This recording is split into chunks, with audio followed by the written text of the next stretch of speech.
Whoa.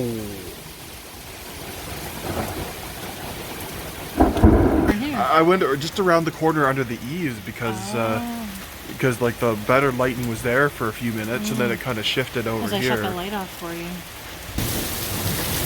Oh, wow. Just bucketing the tents on, like on radar, it was just showing something.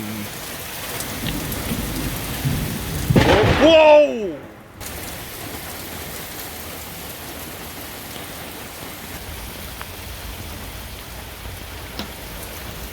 Closer lightning strikes I've got on video.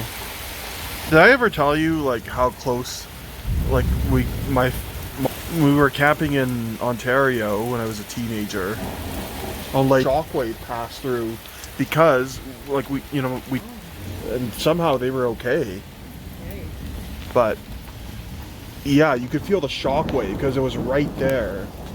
And convinced me that there wasn't. Oh, really? But